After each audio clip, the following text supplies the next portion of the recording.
Their stories of sacrifice and setback are humbling. The IED went off, and I was about 5 feet from it within Air Force EOD tech. I got kicked off the 9-foot embankment about 20 yards, broke my back. Well, just broke a bone in it. This is right there next to my spine.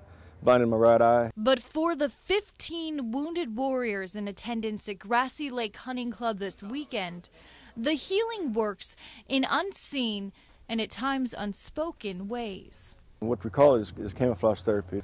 And basically we're giving each other therapy without knowing that we're doing it actually. We're just talking about stuff that we can relate to. It's a connection and brotherhood that can only be described as life-changing. And still for others, the program's effect is measured by a human life. I wound up putting a loaded gun in my mouth in my garage.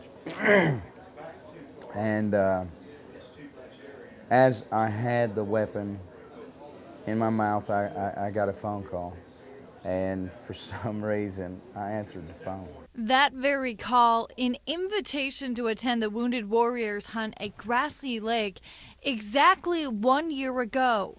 A weekend Staff Sergeant Michael Holsey credits to single-handedly saving his life. I have wives call me saying, "What did you do to my husband?" And you kind of get a little panic, like, what are they going to say? And they're like, he's actually talking to me now, because he had a good time, he had something to share, and it wasn't about the war. It's given HUA program founder, retired Staff Sergeant Ronnie Golian, a new motivation. It makes my life worth living now.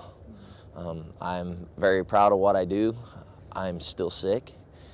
I feel like crap every morning when I get up, but I find one person a day at least that I can help, and I feel good, and I forget that I'm sick for the day.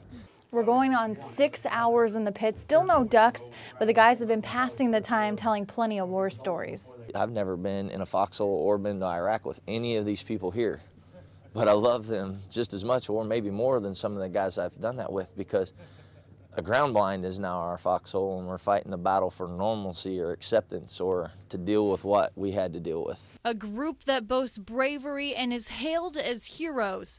An outing from their perspective where they find peace with themselves and a new sense of purpose. The fact that I had proved to myself that I can still get out and enjoy the outdoors like I used to. I'm a little slower, I have to ask for help, but I can still do it. And so from a weekend of hunting comes healing and newfound hope that tomorrow will only get better. It's easy to cheer for Natalie Marshall. Bubbly and bright, this Anna 6th grader quickly leaves a lasting impression. You meet that girl for 5 minutes, she'll change your world and your perspective on a lot of things.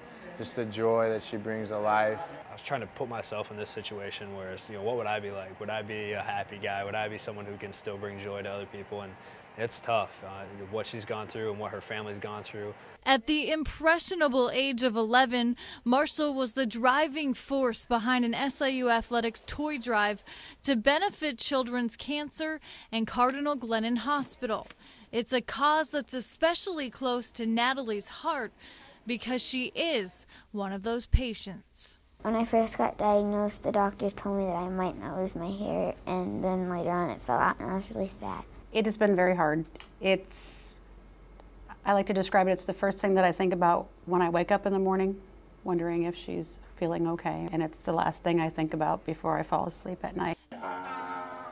Now, nearly 2.5 years after she was diagnosed with acute lymphoblastic leukemia, Natalie is celebrating the final round of chemo, and with her, the 2,000 plus toys she and SIU have helped raise. The fact that she wants to help others, when she could just say, okay, this is over, we're done, move along, it's just another day. She made it into something extra special. These are for you.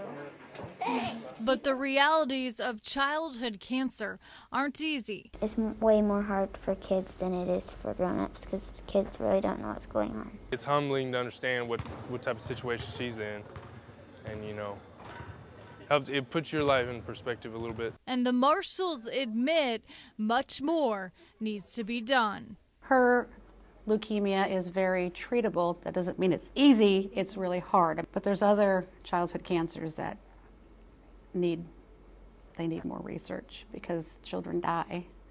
So, and children shouldn't die from cancer. Children shouldn't die, period. And more than 2.5 years after she first walked in to Cardinal Glennon Hospital, Natalie Marshall and her family can rest easy. A return to normalcy. The cancer is gone, but not the need for awareness.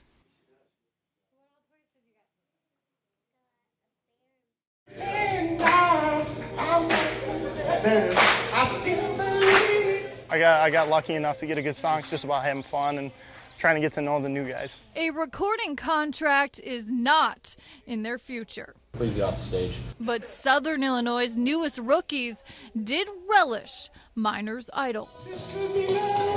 Reality is I only have 2 weeks to make these guys into a family, and events off the field is what do it.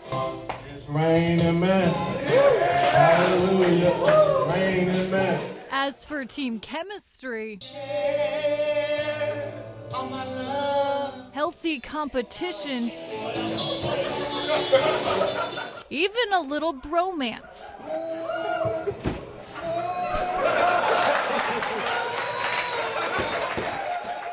And throwing the camera girl some love certainly doesn't hurt. Even the judges were into it at times. Your pitch problems, you're up and you're down, you're left and right. I mean, I didn't know what was going on. And the performances were memorable. A couple guys, it was a little almost scary how much they enjoyed it. But in the end, Britney Spears, Celine Dion, and being off-key has a way of bringing the boys of summer closer.